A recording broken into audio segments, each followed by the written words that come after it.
music you are now hearing is by Rachmaninoff. It is a piece called Lyric, which has never before been performed. You would look for it in vain among the composer's works, for it is, so to speak, not of this world, but was received through the mediumship of an Englishwoman called Rosemary Brown.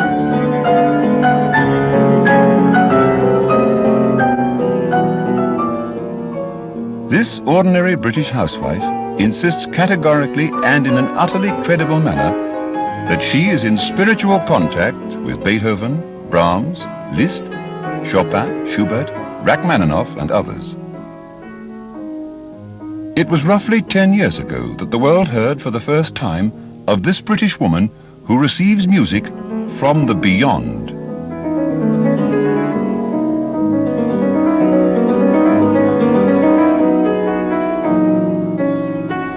Rosemary Brown was born in London about 50 years ago. Mediumistically gifted since birth, she hears and sees things inaudible and invisible to others. She lives in modest circumstances, has received no university education, nor any musical tuition apart from a few piano lessons as a child and as a young woman. Her marriage ended in early widowhood, and she was left alone to fend for herself and her two children. But Rosemary Brown refused to become the sensation of the day.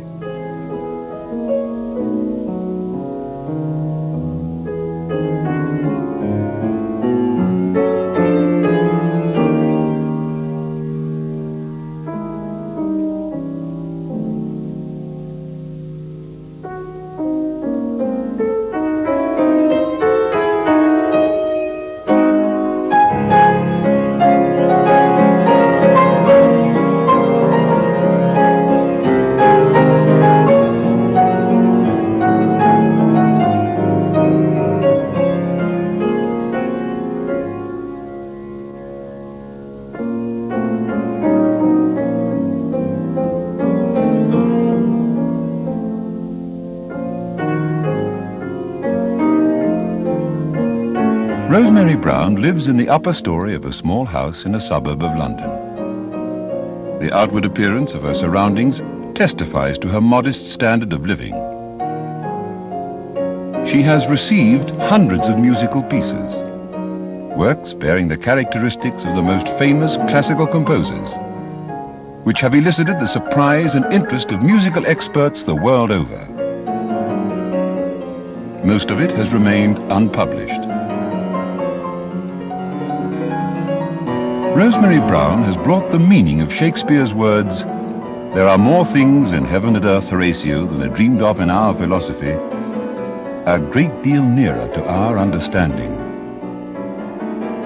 But now, let Rosemary herself tell you about these astonishing experiences. Mrs. Brown, this music which we've heard is very remarkable. Since when do you get it? In 1963, I think Liszt was trying to get music to me, but he only managed then to get a few phrases across to me. But in 1964, he really began to work seriously with me. Were you working at the time, or were you just a housewife? Well, I was going out to work at the time because I had to support my children after my husband had died. But I was actually at home because I'd had an accident at work and broken some ribs.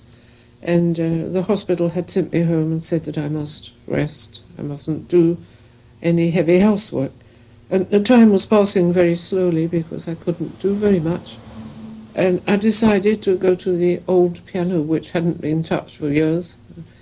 And I thought I would sit there and try to remember some little tune which I had learnt as a child. So I sat down and began to try to remember this tune, and then suddenly my hands were controlled by Liszt and began to play most beautiful music, very difficult music. How did this experience strike you? Were you shocked, or were you rather used to having these psychic impressions Have you not been psychic since childhood? Yes, I seem to have been psychic from the time I was born. And perhaps we're all the same, only in some of us the psychic faculties are dormant. But mine were very active from an early age, and so when this happened, when Liszt began to contact me and transmit music to me, I wasn't at all frightened. It was a very interesting experience. When you say you were psychic from early age, what did actually happen? How was it to be different from other people? Did you hear and see things that they couldn't see and hear? Yes, but of course I thought at first that everybody was the same as myself, and I gradually found out that not everybody could see and hear in the same way. Although, of course, there are hundreds, perhaps thousands of people all over the world who can see and hear the spirit. I think often they keep very quiet about it in case people laugh at them. And when you were still a child, you saw a composer whom you didn't know at the time, but he was Liszt, and he then said that he would come back to you one time. Yes, that's right. When I was about 7 years old, I saw Liszt, and he didn't give me his name, but he said he had been a pianist and a composer when he was in this world, and that when I grew up, he would come back to give me music. Herr Professor ten Haaf, Sie sind von Haus aus Psychologe und haben sich auf Parapsychologie spezialisiert. Professor ten Haaf, you are a psychologist, and you have specialized in parapsychology. May I ask the most important question first? Is Rosemary Brown mentally sane and healthy? Is she psychologically a normal human being? Some years ago, I supervised a diagnostic and psychiatric examination of Rosemary Brown, and we came to the conclusion that she is, mentally and emotionally, a perfectly normal person. Davon sind wir überzeugt.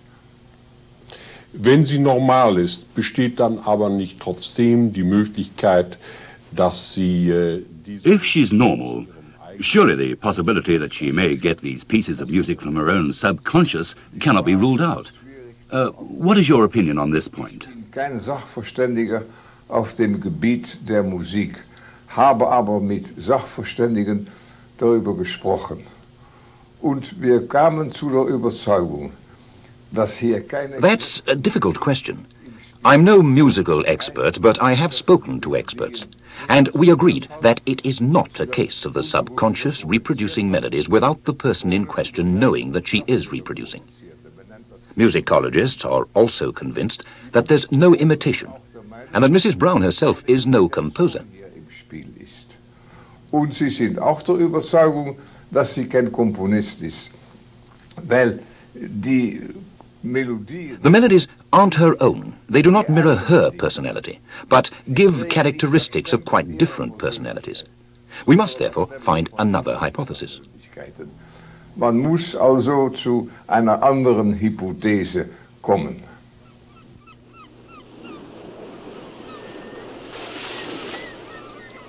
Next, we travelled to Wales to ask Ian Parrott, Professor of Music at Aberystwyth University, which has been visited by many famous composers, Bela Bartok, to name but one, about Rosemary Brown and her music. Professor Parrott, you have analyzed a good many of Rosemary Brown's compositions. Would you say they are all individual in character and recognizable as to their composers and of the same musical standard? Well, there are two questions there. The second one about the standard, I think they do vary quite a lot in their quality, but there's a great deal of the individual character of certain definite composers which comes through. And of course I believe in Rosemary that she's a genuine person and that this is a genuine phenomenon. Some of the pieces are of a remarkably high standard, both from the point of view of the musical quality and the style of the composer. What about Mrs. Brown's musicianship? Do you find it adequate? If not, is there not a danger that she misses something or gets something wrong? Well, I think it's really the opposite. I think as she's a medium, it's better for her to have the minimum technique, the minimum requirement to write music.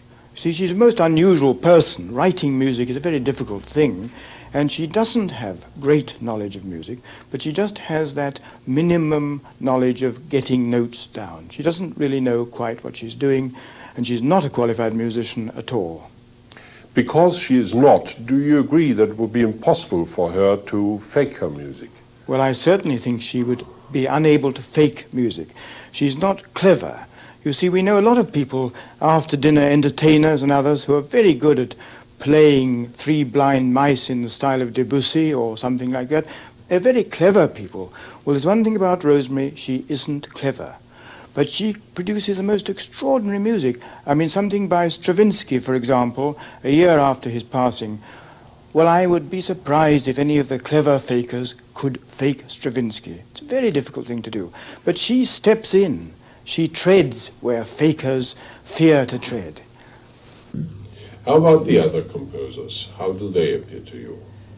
Well, there are now a number of composers all trying to work with me, and amongst them, of course, is Beethoven, who's a very wonderful person to work with.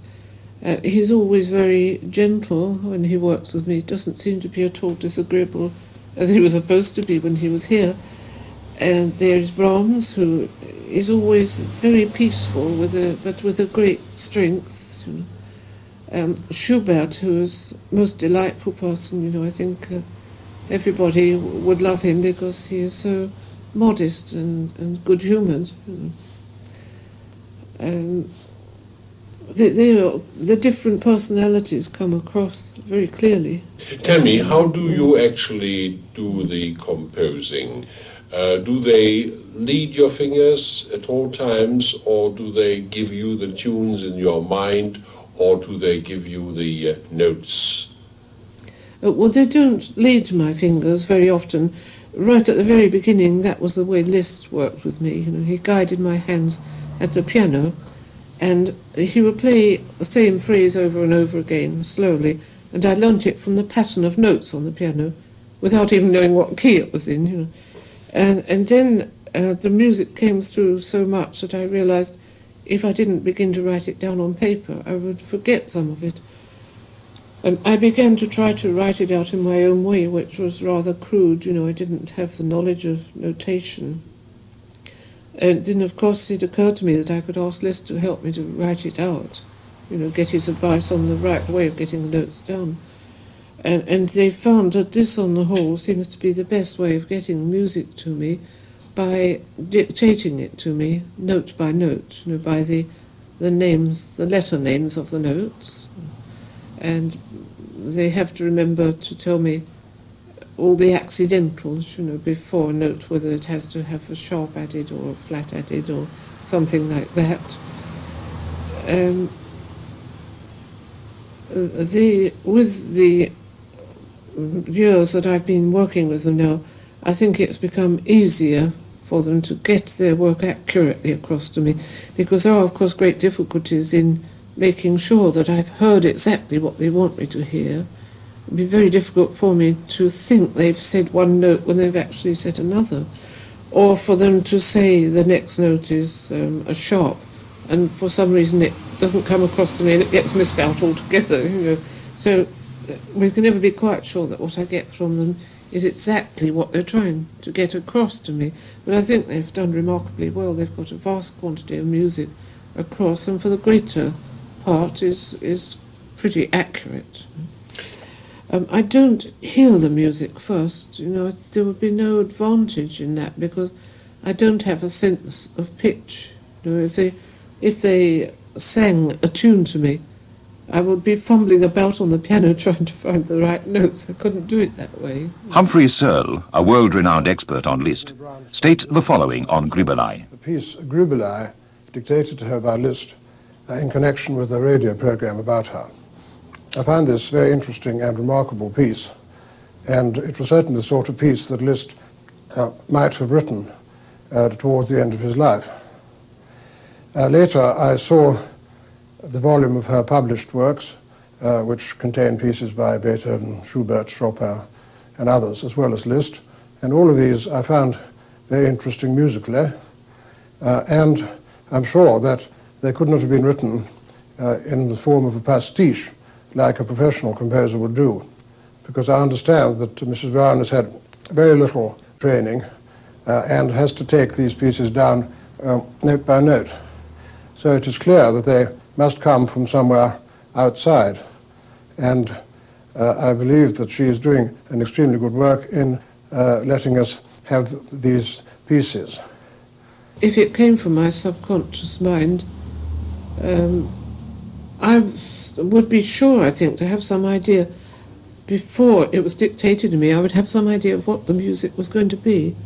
And it comes, totally sort of out of the blue, as we say. I have, of course, worked sometimes with people watching, with witnesses. For instance, with the BBC, that was a very notable occasion. When the BBC here in London asked me if I would try to work with one of the composers while they were watching and recording on a tape recorder. And so I sent a sort of mental request out to the composers to say if any of them wanted to try to come and work while the BBC was there, would they please come? So we sat in the room at my house with Geoffrey Skelton and Daniel Snowman and an engineer with a tape recorder. And I didn't know who would come or if anybody would come at all. But then I saw that Liszt was there, and he said he had a piece of music to try to transmit to me. And he gave, first of all, the number of sharps in the piece of music, which was 6. He didn't name the key because, you see, I don't recognise the keys by their names very well, so it's better for them to give just the number of sharps or flats in the key signature. Then he said the piece of music was 5/4 in the right hand and 3/2 in the left hand, and I began by then to get rather worried because I thought 6 sharps and these 2 different rhythms, it's going to be a very difficult piece to get transmitted over to me. Then he dictated, I think, 4 bars, first of all, of the left hand.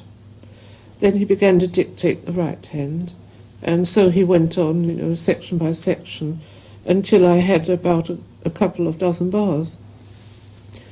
And it looked very strange on paper, it seemed to wander about all over the place, and there seemed to be a lot of accidentals thrown in and strange-looking chords. And I began to get very worried about it. I thought it could be total nonsense. It could be a terrible-sounding piece of music. So I said to the BBC, would you mind if I try to play what I have so far, because I want to know what it sounds like. And of course I couldn't play it, I couldn't read it, with the cross rhythms and all the sharps and things. It was too difficult for me to manage. But Geoffrey Skelton, who is a pianist, said he would play it or try to play it. So he sat down at the piano and looked through it, and then he played it through. And then he turned round very slowly and he said, Mrs. Brown, I think you've got something here. In other words, he felt sure that it was something worthwhile coming through. And I was very relieved to know it was a good piece of music coming through. And did Liszt give this piece a name? Not until he'd given me the complete piece of music. And then he said he wanted to call it Grubelei.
We hear the opinion of John Lill, well-known British concert pianist and Beethoven interpreter.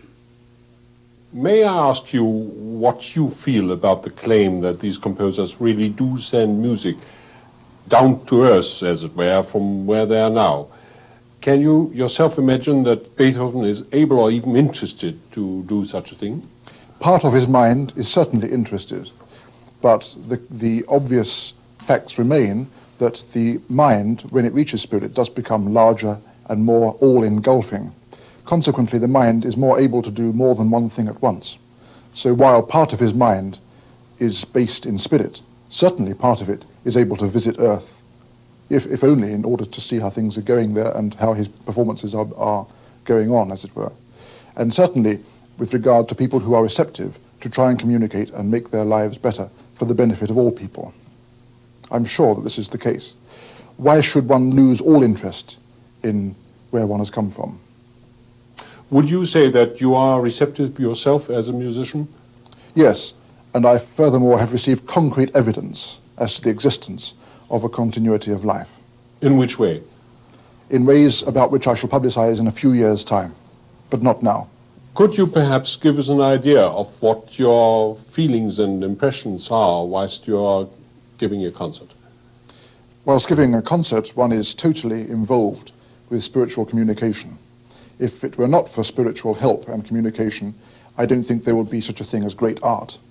And when you recreate music, almost the same as when you create music, you are under the spell of very high and very profound thought, which do come from the divine intention. Consequently, my one ambition at a concert is to break the barrier with Earth as far as possible and to become in a state whereby I try and bridge the gap between the two worlds. And in this condition, which borders on trance, I give my best performances. Since being convinced of spiritual help, I have never played better, I've never been in better health, and I have never had a better long-term objective with regard to reality than now. This is proof enough. Quite apart from this, I have received specific and total evidence, quite apart from music, as to the existence of colossal forces, which are available to all people, if only they will open their minds to it. But if you cut away the lake from the sea on which it is fed, you can only stagnate the lake. Do you feel that these great composers are still somehow linked to their creation, that they're still somehow spiritually present when one of their works is being performed? Yes, there is a link up, and they are present if the minds of the performers are noble enough to achieve very high standards and very high ideals. But there is no shortcut to spiritual development, and it is up to the individual to raise himself to God and to the higher spirits. He cannot get it on a plate as a gift. It is up to you to sweat and to work towards this ideal with regard to performances. And when the performances merit it, and when the mind is sufficiently developed, as a true artistic mind should be, then all power is available from these great spirits. As I said before, the minds are infinite, and they can command many performances at once. And the opinion of the Church. It's important first, I think, to realize that the Church is the community that believes that the personality does survive death. Therefore, anything I say must be in that light. There is survival after death, and therefore it would be extraordinary if the Church didn't examine closely any claims from anyone who says that they receive communications from the dead. However, there has in the past been one major problem, and that is that the majority of those people who've made these claims have been outside the Church, indeed have been something of a challenge to the Church. In Rosemary Brown's case, of course, this is different. She is a member of the Church, and she is claiming as a member of the Church that she receives communications from personalities that have survived death and are still able to speak our language and communicate with us. The Church can't possibly find anything very extraordinary about that, for after all, the Church is founded upon the belief that a man, Jesus Christ, did survive death and personally appear to his disciples and his friends after his resurrection. The history of the church is one continuous catalogue of stories of people who, in marvelous circumstances very often, survived most terrible torture, bloodshed, murder, and appeared to their friends and sometimes to their enemies and demonstrated without any possible shadow of doubt that their personalities, their souls, survive and continue in a real way to live with God. The question must be whether anyone who makes these claims is making them for the right or for the wrong reasons. If they were made in an alarmist or in an inflammatory kind of way, it would be possible to claim that they are really only being made to make an impact and nothing more. But in Rosemary's case, that's not true. They're made in a quiet, in a realistic, in an unspectacular way, claiming that people who are definitely and truly dead, but some of whom are known by us and known by name, have survived to communicate with us. And what they communicate is something of importance, of interest, something that we don't know already, and that in some cases, things that they couldn't know themselves unless they were, in fact, survivors beyond the grave. I can see no reason at all why the Church shouldn't believe that this happens, and in my opinion, this is a clear example of persons from beyond the grave attempting to influence our material world. After church opinion, back to Rosemary Brown's music.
Was halten Sie von Rosemarys Anspruch? What do you think of Rosemary's claim that dead composers are trying, by these means, to demonstrate their continued existence? If it is too complicated to explain this music as a product of the subconscious, would parapsychology be prepared, in this case, to admit that the influence of discarnate beings is a distinct possibility, even a probability?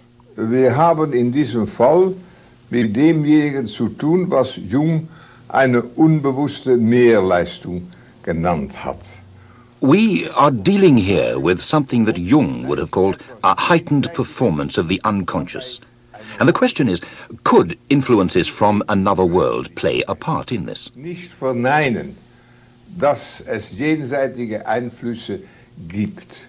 I do not wish to dispute the possibility that influences from a spirit world may exist. But not to dispute it is not quite the same as to accept. Personally, I believe in an existence after death. Es gibt wissenschaftlich keine Beweise, aber konvergente Argumente. There's no scientific proof, only arguments supporting the possibility. Maybe that at some future time proof will be forthcoming. It is, in any case, a most interesting problem, and we'll have to go on studying it. Und es muss weiter studiert werden. Ich glaube, dass jeder Parapsychologe seine eigene Meinung über diesen Fall hat. I think parapsychologists have their own private opinions on this matter, and most of them do not dispute the possibility of influences from beyond. There could be animistic explanations, but they are sometimes so fantastically complicated that one really has to ask whether the hypothesis of life after death is not the more acceptable one. But I couldn't commit myself any further. Nicht annehmlicher ist, aber weiter kann ich nicht gehen.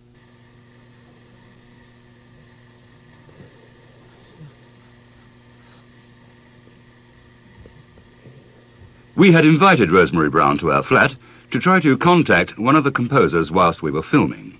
She had agreed, but without promising that in such unaccustomed surroundings, and amidst the bustle of activities of a film crew, any results would be forthcoming.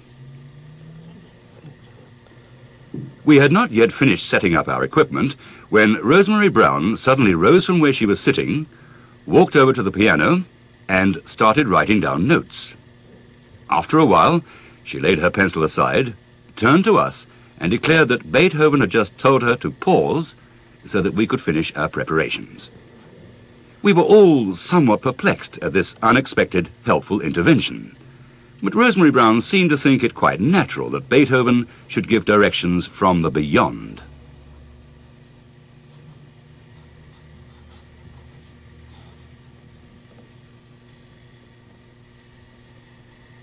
The new piece of music was completed in approximately 1 hour, and what you are now witnessing is a summary of events in chronological order.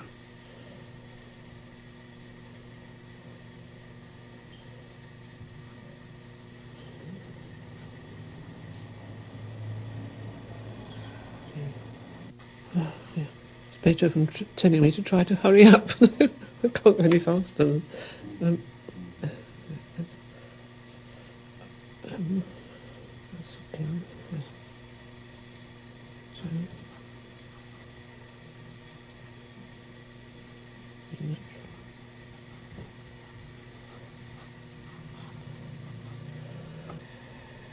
I've come to an easy part. It's the same 2 bars again with the right hand an octave higher, so I can just copy the previous 2 bars instead of trying to listen to what he's saying.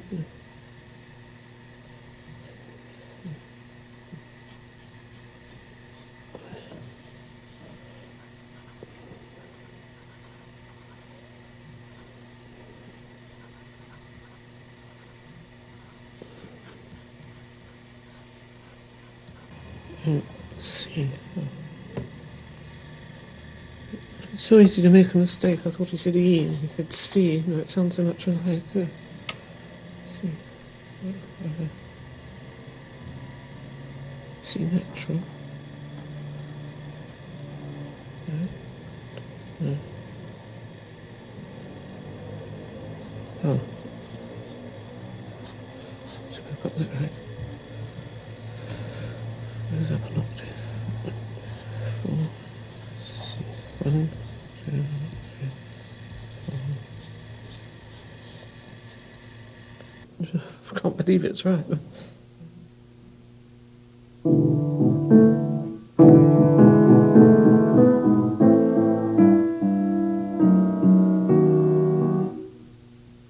Because it's right. Sometimes things look very strange on paper and you play them, you find they're all right.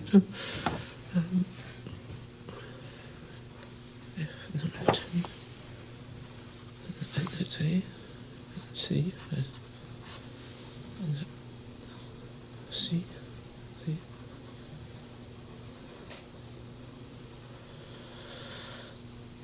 It's annoying when you suddenly you lose it. You know? Yes, by all means. Don't know why it happens sometimes. Would you like to take a break and have a... I'll just relax for a minute. Probably yes. I'll probably get a little bit tense, you know, and if you keep relaxed, it comes more easily.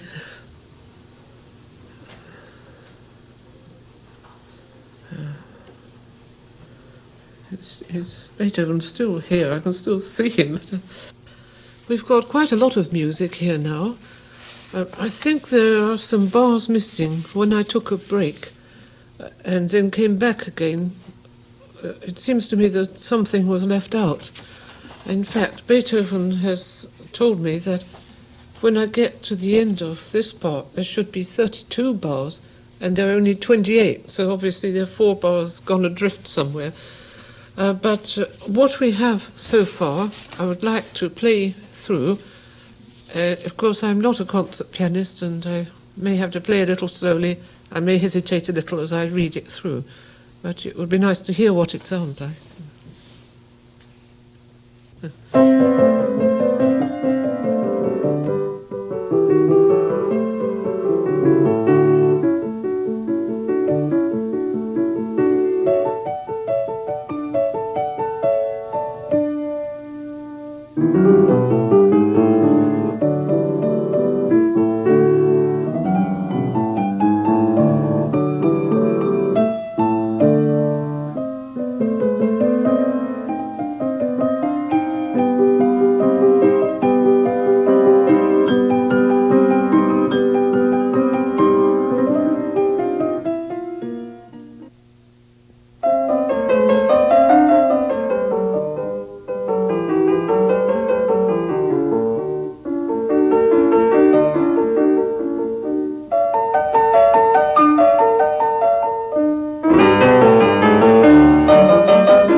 Mrs. Brown, we have just heard a new scherzo by Beethoven, which you received here in Hampstead in this very flat. Can you tell us what actually happened on that day? Did you know that a composer would be present? No, I didn't know for sure whether any composer would come, although I had notified them that we were meeting and that we were going to film. But before we began filming, I saw that Beethoven had arrived. He looked at me and he gave me a little half smile and a little nod, as much as to say, I am here, I am going to give you some music. How do you communicate with the composers? Now, Beethoven, for instance, didn't speak any English when he was here on this earth. Well, it doesn't matter whether spirits know English or not, because they can employ a spirit interpreter. But Beethoven has obviously taken the trouble to learn quite a lot of English since he passed over, so he can communicate with me direct. Do you receive only piano music, or do you also get orchestral works? And what about songs? I'm particularly thinking of Schubert. Would he give you also the lyrics? There is music other than piano music. There are orchestral pieces, string quartets, and so forth. And of course there are some symphonies, and there is one particular symphony from Beethoven which has drawn some attention. There are songs from various composers. I have several beautiful songs from Schubert, and he does give the words as well as the music. How many composers are actually in spiritual contact with you now? And is this new music being published? There would be about 24 composers in contact with me now. The music is being published in printed form and in records and on cassettes as well. And how do the composers appear to you? Liszt, for instance, does he appear as a young man or as the venerable old abbé? And how do you see Beethoven? Does he look like the pictures we've got of him? And would Schubert still wear his glasses? Well, Schubert, of course, wouldn't need glasses now. When he was in this world, obviously, he needed the glasses for his eyesight. But that was just a thing of the physical body. When people appear in spirit, as a rule, they try to represent themselves as they looked here, so that we can identify them. But as they evolve, they become often very radiant, and yet you would still know them. They still retain a look of themselves, so that you would know which person it is. Now, talking about Schubert, there are skeptics who think that as you are in contact with Schubert, it should be possible for him to finish his unfinished symphony through you. Have you ever spoken to him about this? Well, he volunteered the information that he has finished the unfinished symphony since his passing, and I wonder whether he would like to transmit it to us in this world. And he told me that he had decided to leave it as it was. He felt it left it as a mystery, and that in a way it was more romantic as an unfinished symphony. I read in one of your books that once, when Leonard Bernstein was in London, you had to play for him. Can you tell us a little about that meeting, and what did he think of your music?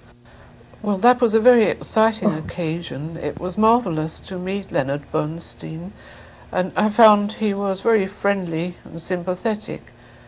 He insisted at first in entertaining me. We had a meal together and so on.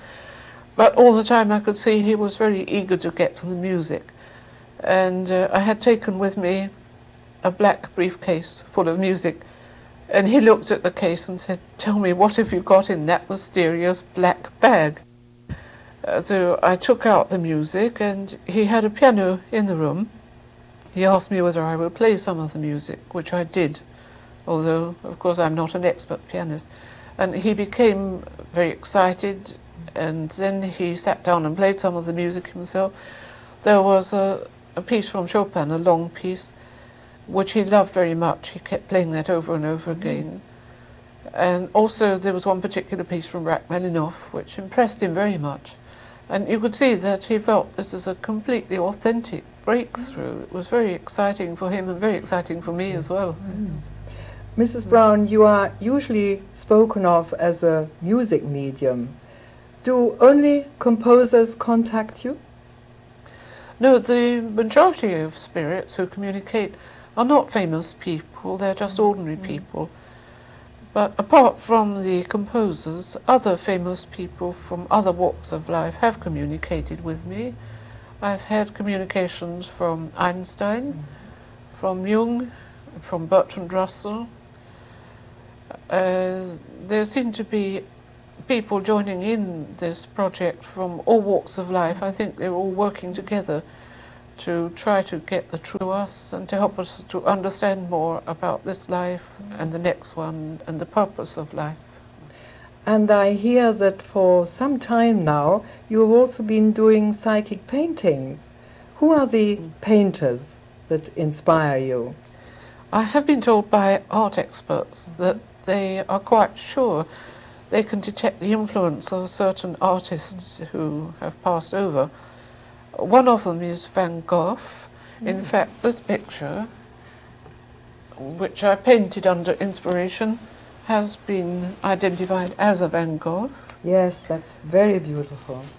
There are other painters who have been named. There is Turner. Lovely. And also Blake. This one is from Samuel Palmer. Oh, that is most impressive. Now really, this is so exciting. You know, so you are a music medium and you get all these composers contacting you and famous people like Einstein and Jung and Bertrand Russell and these magnificent painters. You know, there's just one question I would like to ask you. Now, if you have been specially chosen for this task, could not all these great masters that contact you have made life just a little easier for you? I think probably it was not within their power to make my life easier. We are all in the same position in this life. Things happen to us and we wonder why. I'm sure that almost everyone has a time in their life when they say, well, why did this have to happen to me? But I'm sure that behind everything that happens there is a reason and a purpose. I have suffered a great deal, but then many people do suffer very much in this world. But I hope that my suffering has made me a better and wiser person.